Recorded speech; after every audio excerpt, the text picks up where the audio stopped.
En acción de gracias, mi hermana descubrió que tenía 12 millones de dólares y mi familia exigió que se los diera, alegando que ella los merecía más. Hola a todos, antes de comenzar el vídeo de hoy necesito su ayuda.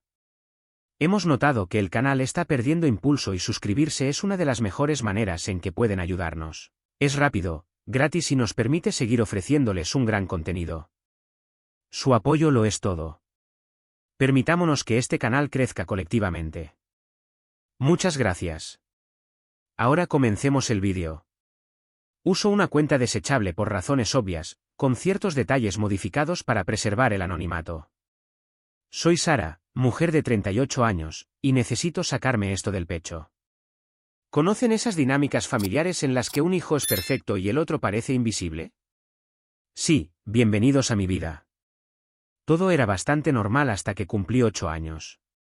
Era hija única y si bien mis padres no eran particularmente cariñosos y efusivos, estaban presentes, supongo.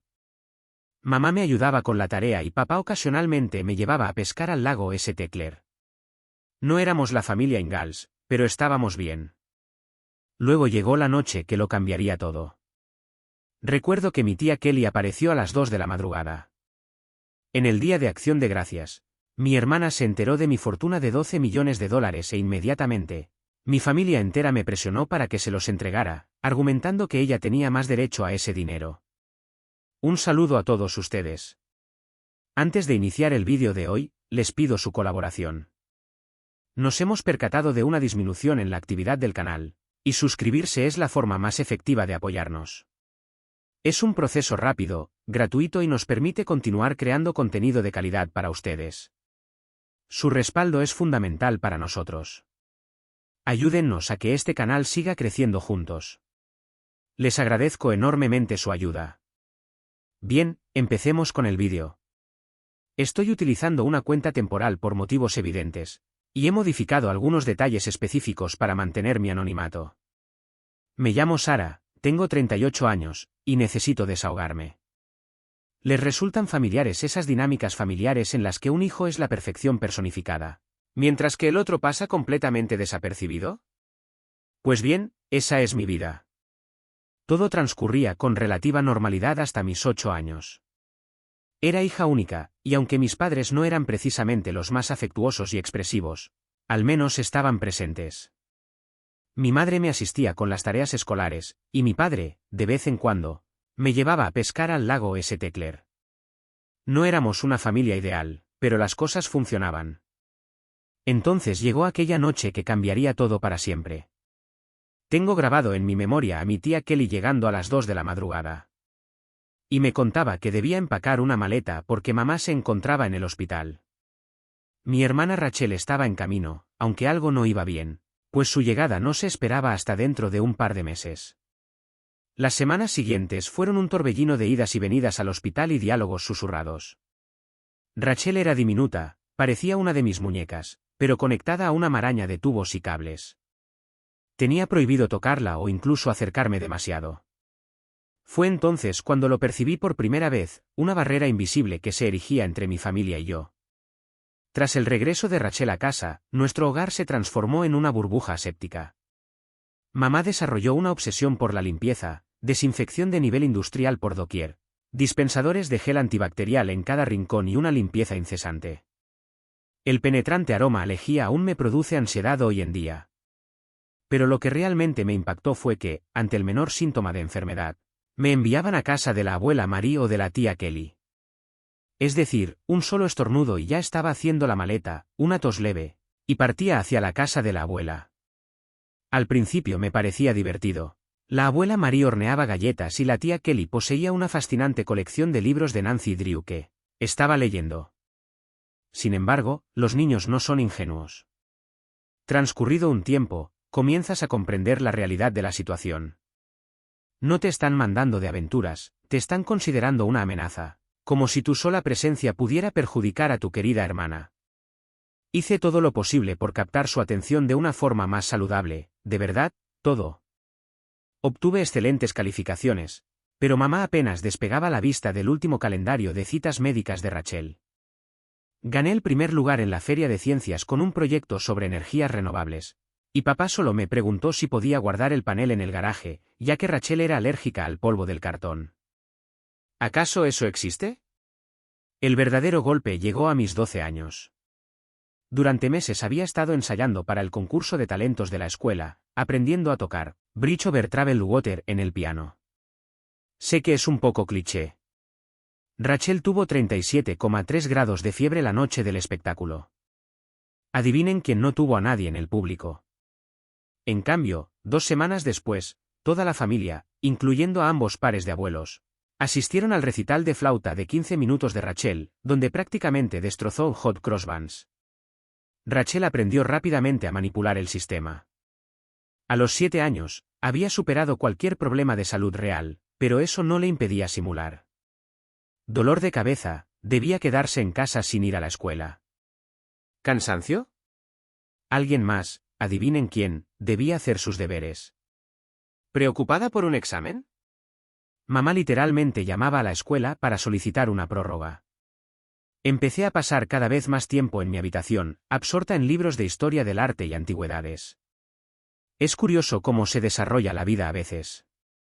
Mi habitación se convirtió en mi refugio, principalmente porque Rachel afirmaba ser alérgica a mi ambientador de lavanda, así que era el único lugar donde no entraba. ¿Saben qué es lo más doloroso? Cuando fingía estar enferma, una parte de mí se sentía aliviada. Al menos me llevaban a casa de la abuela Marie, donde alguien me preguntaba por mi día o se interesaba por mis actividades. Fue la abuela quien despertó mi pasión por la joyería antigua. Tenía una impresionante colección de bisutería que me permitía ordenar y catalogar. Supongo que debería haberlo considerado premonitorio. Lo peor ni siquiera era el evidente favoritismo, sino cómo reescribían la historia para justificar sus actos. Rachel necesita más atención porque tuvo un comienzo difícil. Sara siempre ha sido tan independiente. Sara comprende que su hermana tiene necesidades especiales. En primer lugar, no comprendía. Era una niña que no entendía por qué tener un sistema inmunológico fuerte me hacía menos merecedora de afecto. En retrospectiva, puedo observar cómo esos años me moldearon. El mensaje constante de que, de alguna manera, era insegura o una molestia tener cerca no desaparece fácilmente. Pero bueno, al menos me enseñó a ser autosuficiente. Cuando nadie revisa tus deberes ni se preocupa por tus logros, aprendes rápidamente a ser tu propia motivación. La escuela secundaria, la mayoría la amaba o la detestaba. Yo la veía como un pasaje de escape. Mientras Rachel establecía su imperio dramático en la secundaria, yo sentaba las bases para mi propia huida. Y déjenme decirles, nada te inspira a superarte más que saber que nadie lo hará por ti. ¿Recuerdan que mencioné que pasaba horas clasificando la colección de joyas de la abuela Marie? Eso me enseñó una valiosa lección, la importancia de la organización sistemática y la atención al detalle. En la escuela secundaria, abordé todo con la misma mentalidad. Mi escritorio en casa parecía sacado de una revista de organización, apuntes codificados por colores, programas de estudio meticulosamente ordenados y cada cosa en su lugar. Rachel se burlaba de mí, llamándome Rainman. Muy graciosa, hermanita. Pero esto es lo que sucede cuando eres invisible, nadie supervisa tus fracasos ni tus éxitos, así que puedes hacer lo que te plazca. Me uní a todos los clubes que no interfirieran con mi trabajo de medio tiempo en Carson's Diner. Gracias a Carol, la propietaria, por recordar mi cumpleaños cuando mis propios padres lo olvidaron. Club de debate, sí. ¿Presidenta de la Sociedad Nacional de Honor? Sí. ¿Editora en jefe del periódico escolar? Sí. El equipo de debate fue donde realmente encontré mi voz. Hay algo muy satisfactorio en desmantelar el argumento de alguien manteniendo la compostura. También me enseñó a negociar, algo que no comprendí en ese momento, pero que me sería útil más adelante. Gané el campeonato estatal 2 veces. Rachel tenía partidos importantes de fútbol, por lo que mis padres no pudieron asistir a ninguna de las 2 competiciones. Ella estaba en el equipo C, ni siquiera jugó en el partido. Querido diario, el penúltimo año fue cuando las cosas se volvieron realmente interesantes. Presenté el SAT y obtuve una puntuación perfecta. No un O, bastante bien, perfecto. Me refiero a un perfecto, 1600. ¿Saben cuántas personas logran eso? Menos del 1%. Recuerdo haber mirado la pantalla con los resultados durante casi 20 minutos, convencida de que se trataba de un error. Corrí a casa para compartir la noticia con mis padres. Me di cuenta de que era una estupidez. Mamá estaba en la cocina ayudando a Rachel con su tarea de inglés. La conversación fue más o menos así. Mi reacción: mamá, mira. Obtuve una puntuación perfecta en el SAT. Mamá, eso está bien, cariño, pero ¿puedes bajar la voz? Rachel intenta concentrarse, tiene un examen importante mañana. Rachel, tiene razón. Algunas de nosotras realmente necesitamos estudiar, señorita perfecta. Mamá, Rachel, cariño, no te estreses. ¿Tú eres un tipo diferente de estudiante? Todavía conservo la copia impresa de esos resultados del SAT en algún lugar. Nunca se colgó en el refrigerador. Pero la CI de Rachel en inglés obtuvo un lugar privilegiado en el refrigerador, adornada con un imán de «Estamos muy orgullosos de ti». Solicitudes para la universidad. El proceso de solicitud para la universidad fue peculiar. Solicité admisión en 15 universidades sin informar a nadie. Escribí todos mis ensayos. Reuní mis propias cartas de recomendación y gestioné todo el papeleo de ayuda financiera por mi cuenta. Mi consejero, el señor Chen, fue el verdadero héroe. Mis padres estaban demasiado ocupados para ayudarme con la FAFSA, así que me quedaba hasta tarde después de la escuela. Entonces comenzaron a llegar las aceptaciones: Harvard, Yale, Princeton, Michigan, y cada una venía con una oferta de beca. Las guardé todas en una caja cerrada debajo de mi cama, consciente de lo que sucedería si Rachel las descubría. De repente, toda su atención se centraría en ella. Pero si Sara va a Harvard, estaré sola, o alguna tontería similar. El día que recibí mi oferta de beca completa de la Universidad de Michigan, Rachel se unió al equipo de porristas junior. Adivinen cuál evento se celebró con un banquete familiar. Pista: comí macarrones con queso de microondas en mi habitación mientras ellos iban a Olive Garden. ¿Pero saben qué? La beca era mi boleto dorado. Matrícula, alojamiento y comida, todo cubierto, además de una asignación para libros. Finalmente podría abandonar esa casa donde era invisible o una molestia. El día que recibí mi paquete de aceptación, fui a mi lugar favorito en la biblioteca local, un asiento junto a la ventana del cuarto piso con vista al parque, y lloré durante 1 hora. No eran lágrimas de tristeza, sino de alivio. Cuando les comuniqué a mis padres en la cena que iría a la Universidad de Michigan, estaban eufóricos. Mamá, Michigan. Pero eso está tan lejos. ¿Qué pasará si Rachel te necesita? Papá, espero que no esperes que te ayudemos con los gastos. Las competiciones de porristas de Rachel son muy caras. Rachel, llorando: oh, Dios mío. Por fin. ¿Puedo tener tu habitación? Necesito espacio para mis vídeos de TikTok. El verano previo a la universidad, trabajé turnos dobles en Carson's Diner para ahorrar dinero. Carol, bendita sea, siempre me daba propinas extra y se aseguraba de que me llevara a casa el pastel sobrante al final de mis turnos. También me enseñó una habilidad esencial: cómo reconocer a las personas genuinas en una sociedad llena de farsantes. Cariño, me decía, en los diners y en la vida, los que hacen más ruido suelen tener menos que decir. Día de la mudanza en la Universidad de Michigan, mis padres no pudieron asistir porque, sorpresa, Rachel tenía una competición de porristas. La tía Kelly me llevó en su lugar, me ayudó a instalarme en mi dormitorio y me entregó un sobre con $500. Tu abuela Mary quería que tuvieras esto, me dijo. Está muy orgullosa de ti.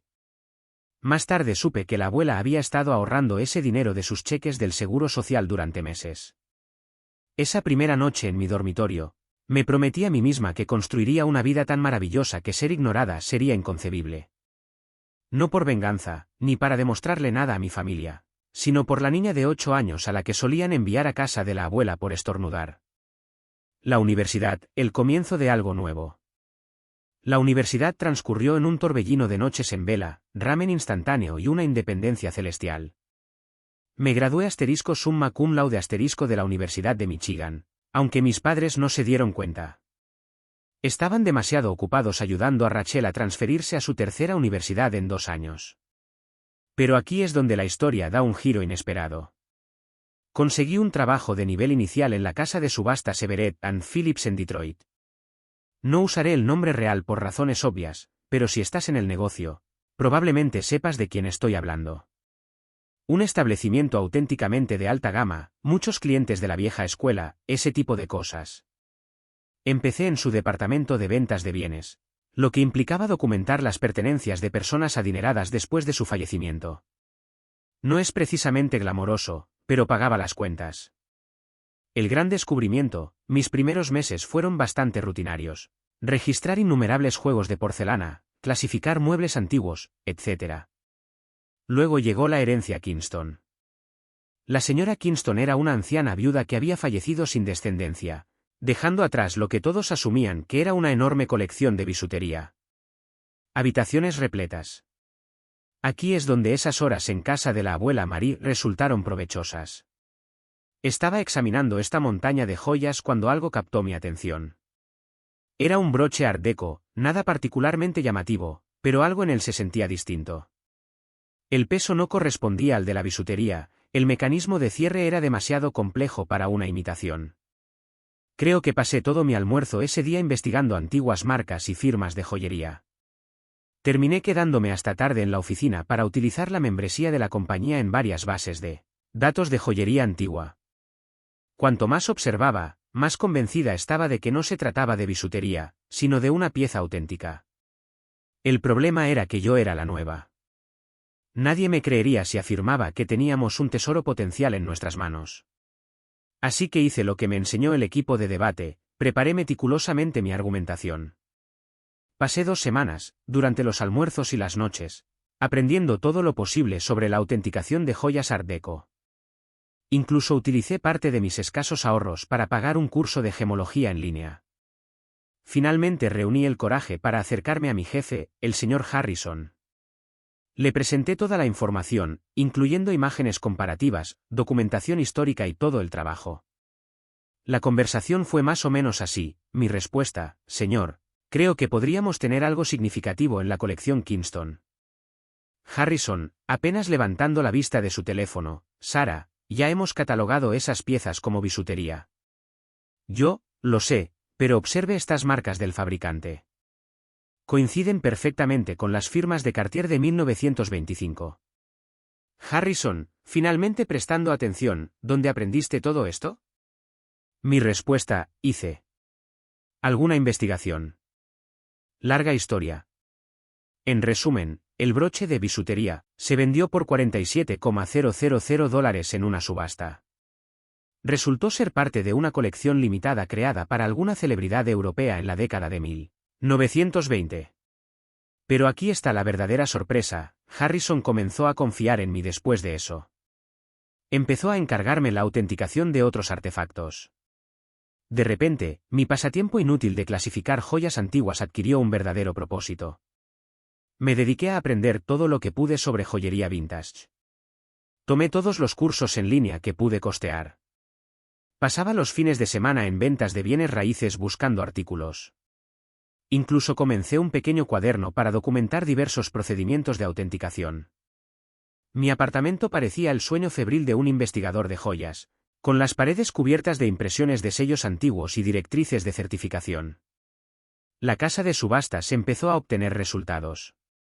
Estaba descubriendo artículos importantes que otros habían pasado por alto, desarrollando contactos con coleccionistas y familiarizándome con el mercado. Mis cheques de comisión aumentaron. Por primera vez en mi vida, no solo estaba sobreviviendo, sino también ahorrando dinero. La familia seguía notablemente indiferente. En las cenas de los domingos, a las que todavía asistía como una tonta, la conversación era la siguiente: mamá, Sara todavía está en esa tienda de antigüedades, ¿verdad? Yo, casa de subastas. Y sí, de hecho, acabo de autenticar una rara pieza de Tiffany. Rachel interrumpe: oh, Dios mío.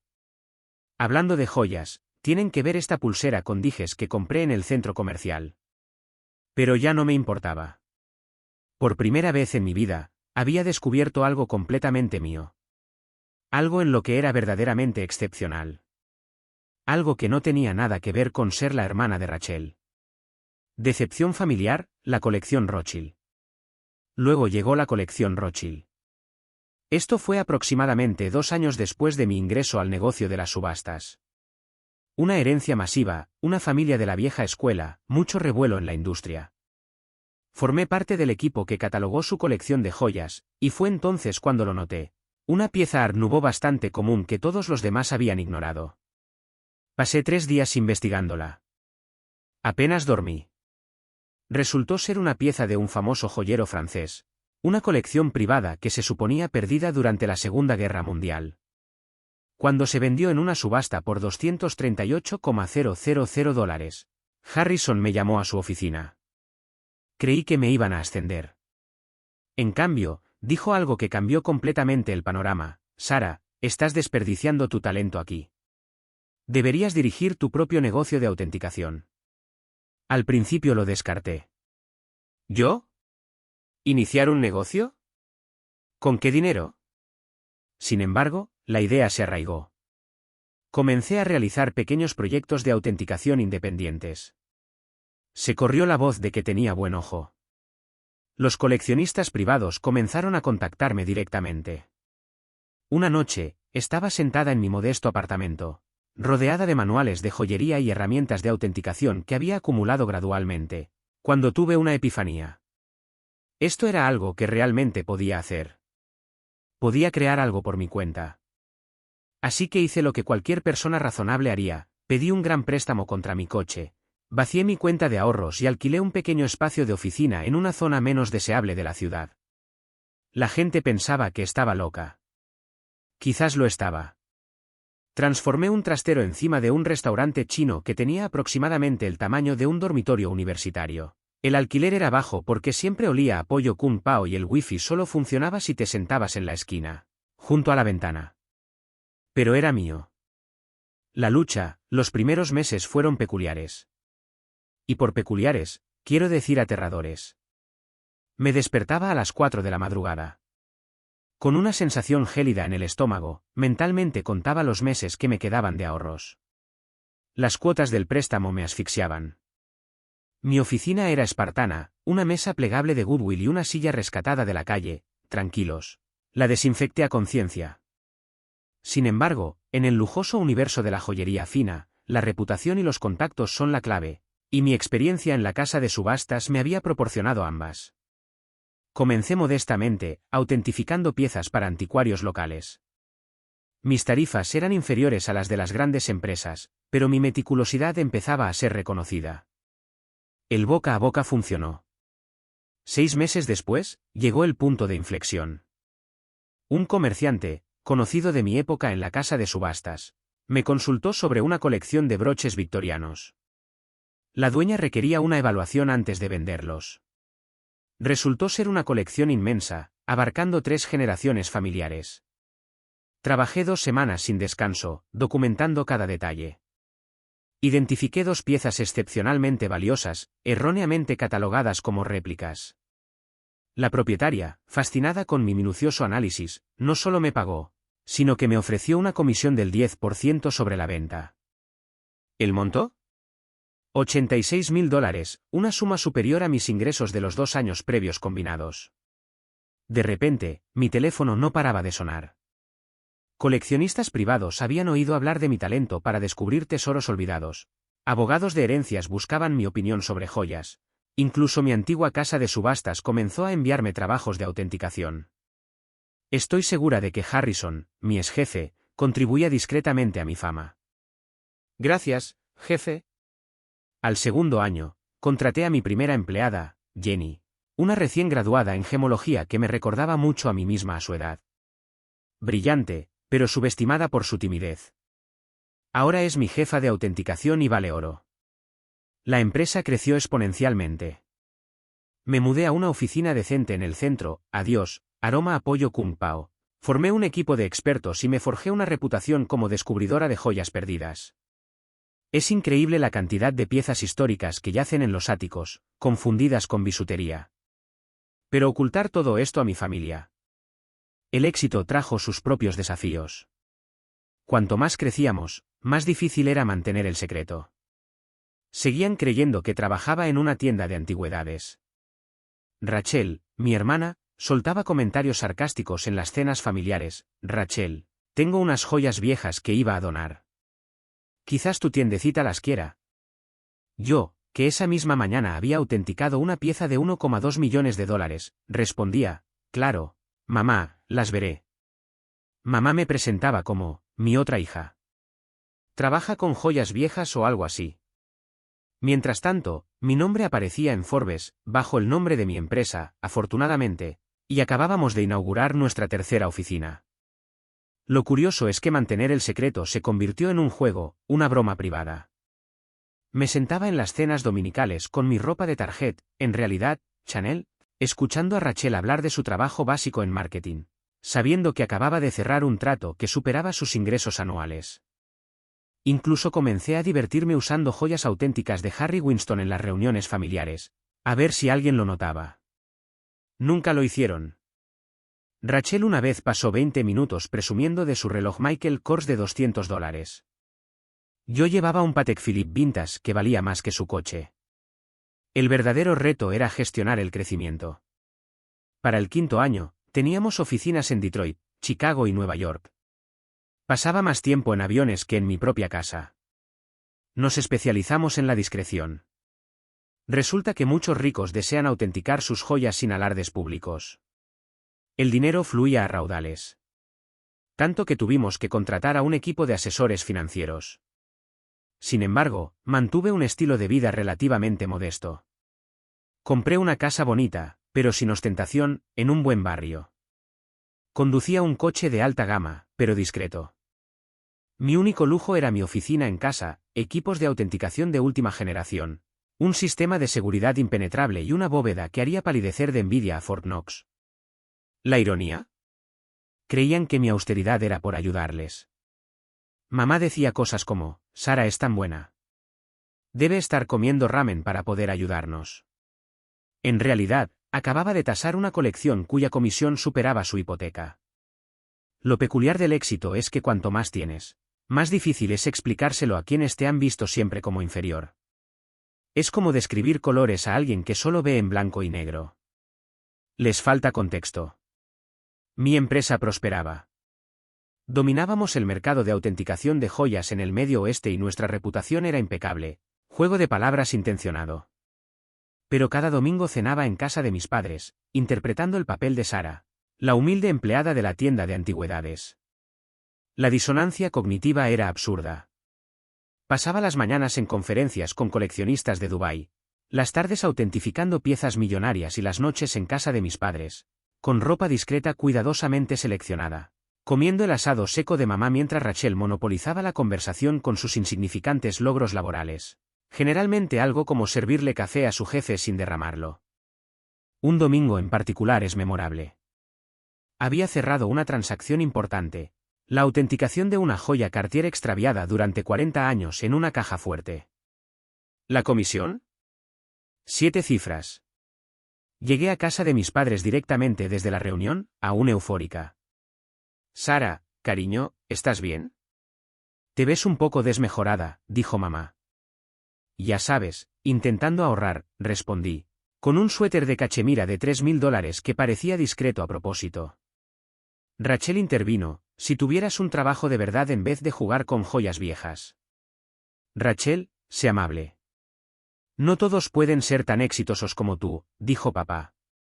Casi me ahogo con el asado, conteniendo la risa.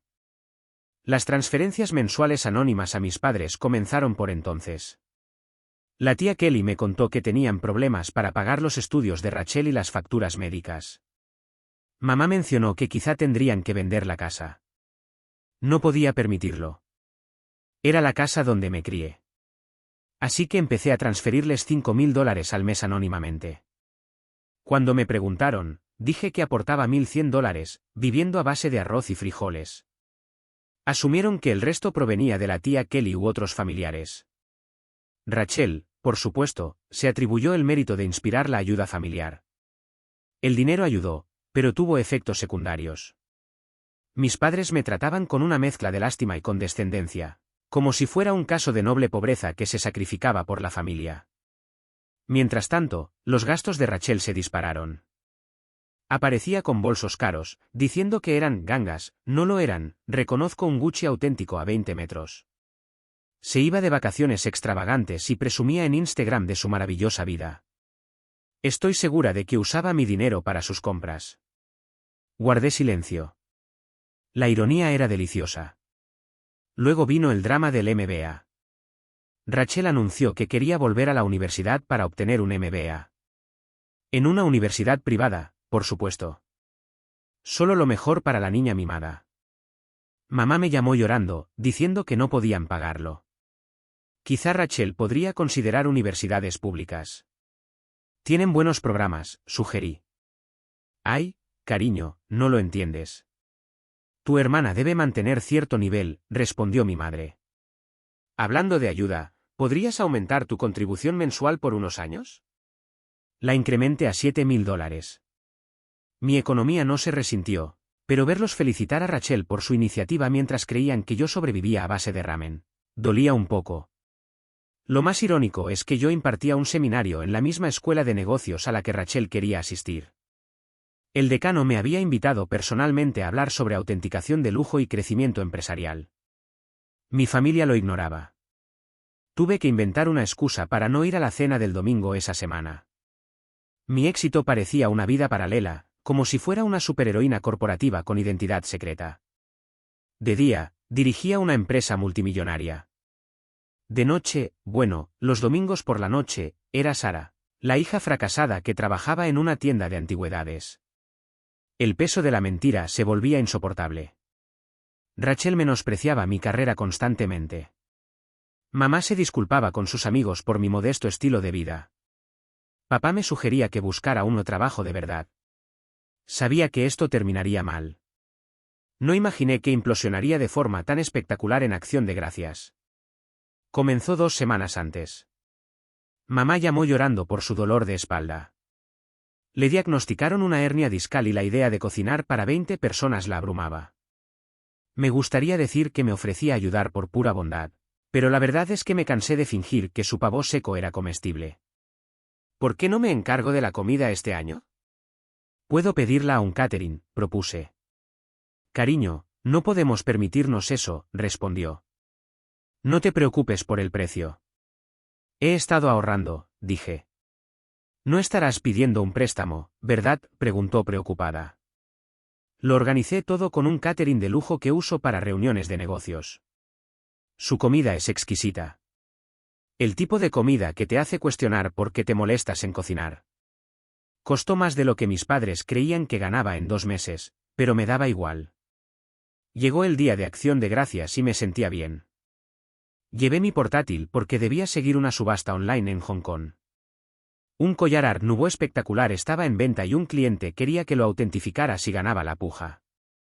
La comida llegó puntual y todo estaba perfecto. Rachel, por supuesto, tuvo que comentar, ¿relleno comprado? ¿En serio, Sara? El de mamá es mucho mejor. Esto venía de la chica que una vez incendió la cocina haciendo tostadas. Mamá se disculpaba por no haber cocinado, pero disfrutaban de la comida. Rachel se cayó tras probar las coles de Bruselas glaseadas, que, por cierto, costaban más por ración que su compra semanal. Me retiré para revisar mi portátil. La subasta se animaba y debía estar lista si mi cliente ganaba. Me instalé en mi antigua habitación, que mamá mantenía intacta desde mi adolescencia. La habitación de Rachel, en cambio, había sido reformada 3 veces. Ahí fue cuando todo se torció. Había dejado abierto mi programa de autenticación, con varias pestañas mostrando cuentas y acuerdos. Rachel entró sin llamar, algunas cosas nunca cambian, para pedir mi cargador. Vio la pantalla y supo que era su oportunidad de exponer la patética vida de su hermana mayor. Veamos en qué ha estado trabajando Sara en Acción de Gracias, dijo con sarcasmo. Antes de que pudiera detenerla, cogió el portátil y entró en el comedor. Imaginen a 20 personas, entre tíos, primos y mis padres, repletos de pavó gourmet y achispados con vino caro, que creían de Trader Joe's. A ver qué trabajo tan importante tiene Sara, dijo Rachel, girando el portátil triunfante. Pensaba humillarme con alguna transacción menor de antigüedades. La habitación enmudeció. Se oía el tic-tac del elegante reloj que le regalé a mamá en Navidad. Creía que era una imitación.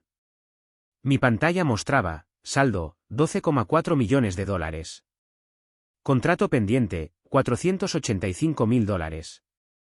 Transacción reciente, $1,2 millones. Informe trimestral de la subasta de Hong Kong, $4,2 millones. La cara de Rachel reflejó 5 emociones en 3 segundos. La última fue una mezcla de asombro y náuseas. Se tambaleó. Esto no puede ser cierto, susurró. ¿Qué ocurre, cariño?, preguntó mamá. Ella es rica. Sara es rica, exclamó Rachel con voz entrecortada. El silencio se intensificó. Luego, mamá comenzó a reír. No seas tonta. Sara trabaja en esa tiendecita de antigüedades, dijo. Me levanté, alisando mi suéter de cachemira básico, que costaba más que su hipoteca. Sí, mamá.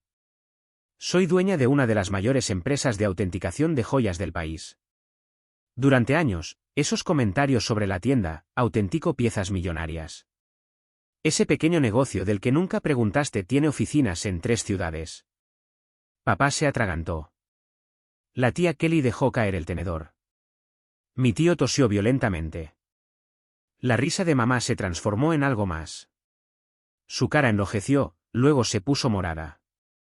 Se levantó tan bruscamente que tiró la silla. Tienes millones y nos dejas pasar apuros, gritó. ¿Apuros?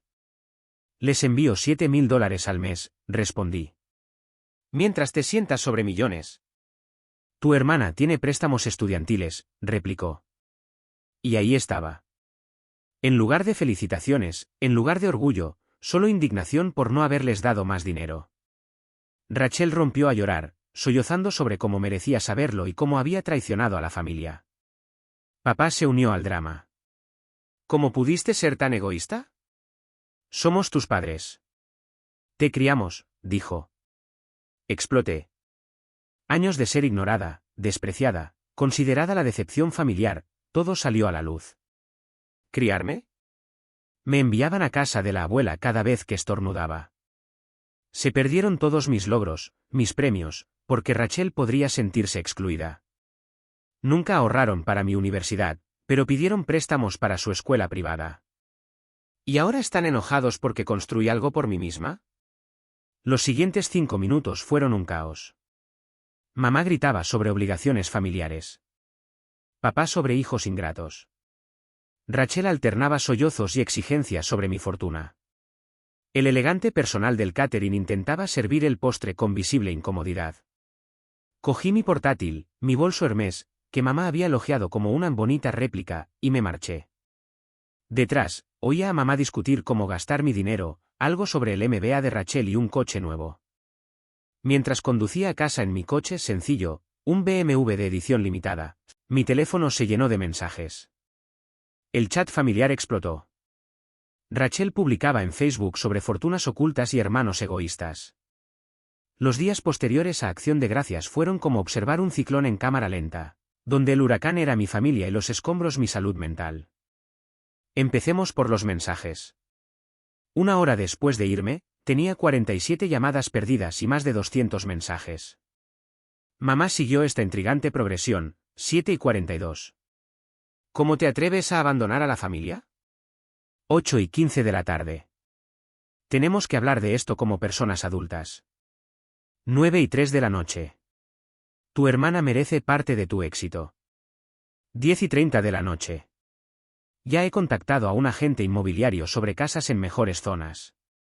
11:45 de la noche. ¿Te parece bien irte así de la familia? Son las 8:15 de la tarde y es necesario que conversemos sobre esta situación con madurez. A las 9:03 de la noche te recuerdo que tu hermana tiene derecho a una parte de tus logros. Ya son las 10:30 de la noche y te informo que me he puesto en contacto con una agencia de bienes raíces, para consultar sobre viviendas en barrios más exclusivos. Finalmente, a las 11:45 de la noche, insisto en que debemos resolver este asunto. ¿Por qué no contestas? Soy tu madre. Mientras tanto, Raquel se había convertido en una auténtica guerrera de las redes sociales. Por otro lado, Raquel había abrazado por completo las plataformas digitales y escribió una enorme diatriba en Facebook sobre cómo su hermana millonaria había estado acumulando riquezas mientras veía a su querida familia pasar apuros. La sección de comentarios era una locura. Primos lejanos y antiguos compañeros de instituto con los que no había hablado en años de repente tenían opiniones muy firmes sobre mi carácter moral.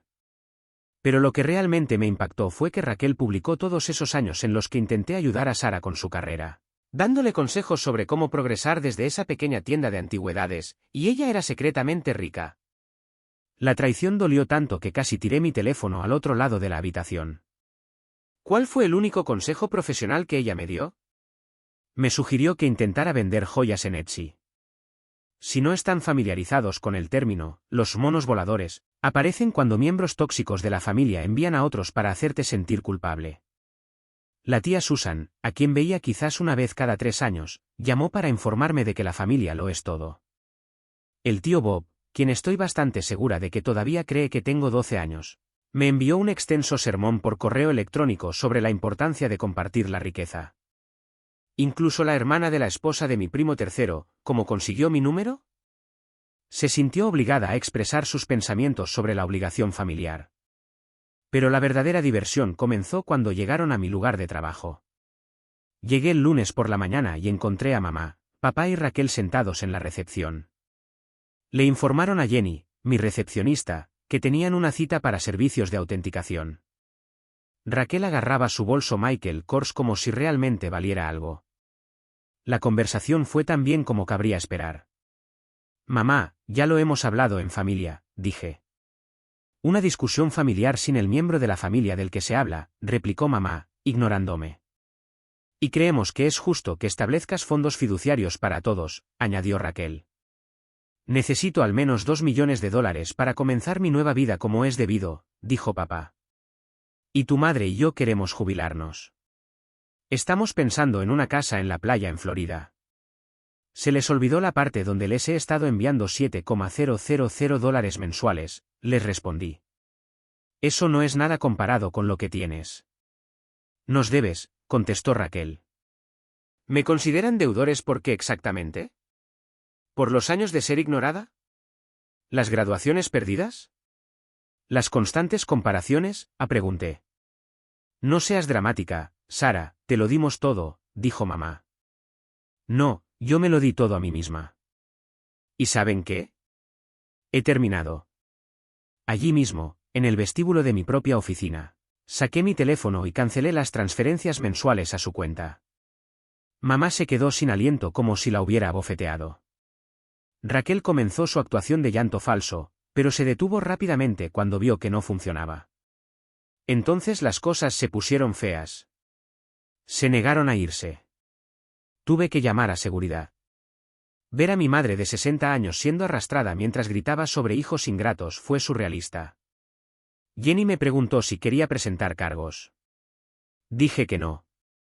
Sin embargo, sí puse sus nombres en la lista de personas no admitidas en el edificio.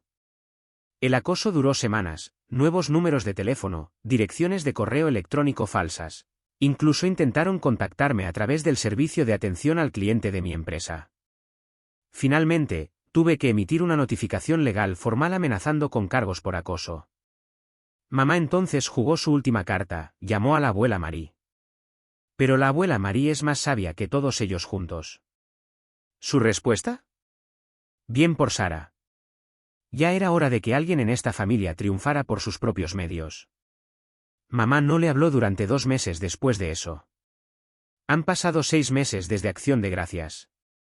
Me mudé a una nueva casa con mejor seguridad. Cambié todos mis números. ¿Y la empresa? Nos va mejor que nunca. Resulta que mis problemas familiares atrajeron a varios clientes de alto perfil que respetaron mi cautela en las circunstancias. Raquel continúa escribiendo actualizaciones pasivo-agresivas sobre riqueza tóxica y traición familiar. Según he oído, está comenzando su propia empresa de autenticación de joyas. Suerte con eso. Mamá y papá finalmente dejaron de intentar contactarme cuando mi abogado les escribió una carta oficial, detallando cómo los cargos por acoso afectarían sus vidas. Ahora les dicen a todos que nunca quisieron mi dinero y que están rezando por mi salvación. ¿La mejor parte? Por primera vez en mi vida, me siento liberada. No más cenas de domingo llenas de insultos disimulados. No más minimizar mis logros para no herir sus sentimientos. No más financiar el show de Raquel. Mi terapeuta cree que finalmente estoy estableciendo límites saludables. Yo digo que finalmente estoy viviendo auténticamente. Así que esa es mi historia, Reddit. Gracias por permitirme compartirla. Un agradecimiento especial a la empresa de catering que me envió una carta de Navidad diciendo que la cena de Acción de Gracias fue lo más destacado de su año.